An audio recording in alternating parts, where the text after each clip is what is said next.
ঐতিহাসিক অনুষ্ঠানের মধ্য দিয়ে স্বাক্ষরিত হয়েছে। সেই সনদে বিভিন্ন রাজনৈতিক দলে বিভিন্ন দফায় কিছু নোট অফ ডিসেন্ট আছে।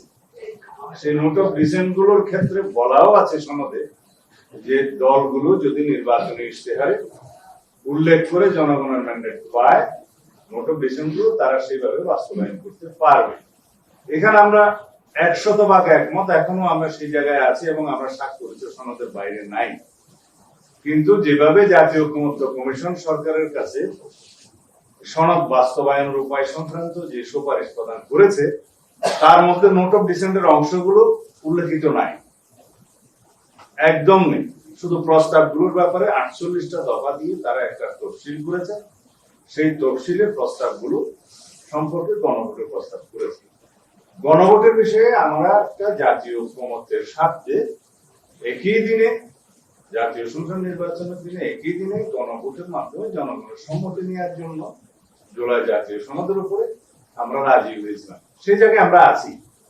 এখন এই স্বাক্ষরিত সনদের বাইরে গিয়ে কোনো রাজনৈতিক দল জুলাই সনদ বাস্তবায়নের জন্য যে অযৌক্তিক এবং নতুন নতুন ইস্যু করে যে আন্দোলন করছে, সেই ব্যাপারে তাদেরকে বক্তব্য প্রদান করতে পারেন। এর বাইরে আমরা সনদে স্বাক্ষরিত যে বিষয়গুলো আছে তার বাইরে যদি সরকার কোনো সিদ্ধান্ত নিতে যায়, সেটা কোন রাজনৈতিক দল যারা সনদে স্বাক্ষর করেছে তাদের উপরে কোনো দায় দায়িত্ব বর্তাবে না বা মানতে বাধ্য নয়। এই মেসেজটা দেওয়ার জন্য আজকে আমাদের এই সংগঠন। সাংবিধানিক আদেশ জারি করা, আপনারা রাষ্ট্রপতি জারি দাবি এই পক্ষে ছিলেন, অন্যান্য দল দাবি করছে যে প্রধান উপদেষ্টা করবে। আপনি ওই জায়গায় অবস্থান দেখতে পাচ্ছেন? আদেশের বিষয়ে আমরা স্পেসিফিক কোন প্রস্তাব এরকম দেইনি যে আদেশ কে জারি। আমরা একটা সাংবিধানিকতার মধ্যে আছি। সাংবিধানিকভাবে এই সরকার শপথ নিয়েছে, সবকিছু আইনানুগ ভাবে চলছে। এখন কোন অধ্যাদেশ জারি করার ক্ষমতা এই সংবিধান অনুসারে রাষ্ট্রপতি। যদি কোনো আদেশ জারি করতে হয়, সেই আদেশের মর্যাদা যদি আইনি হয়, সেই আদেশ জারি করার মতো কোনো সাংবিধানিক অবস্থা বাংলাদেশে নেই।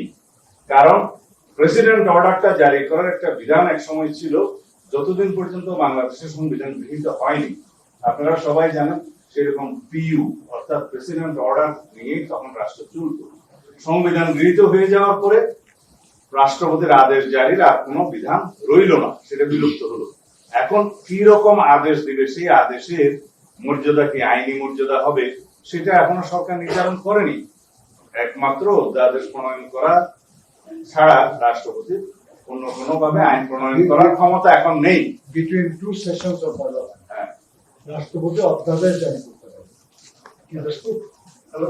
এখন যেটা করছে আর কি, রাষ্ট্রপতি অধ্যাদেশ জারি করে রাষ্ট্রপতি করছে, কিন্তু আদেশ জারি করার কোনো বিধান বর্তমান সংবিধানে নেই। কিন্তু যদি এখন কোন প্রজ্ঞাপনকে আদেশ নামকরণ করতে চায় এবং সেটার আইনি মর্যাদা না থাকে, সেটা প্রজ্ঞাপনের মাধ্যমে সরকার প্রকাশ করতে পারে, গেজেট নোটিফিকেশন, আইন হবে না সেটা। আচ্ছা, আমার মনে হয় যে এই ব্যাপারে এটা আমরা প্রেস ব্রিফিং, কিন্তু এটা ডিবেটে পরিণত করছি। এটা ডিবেটে পরিণত করার কোনো সুযোগ নাই।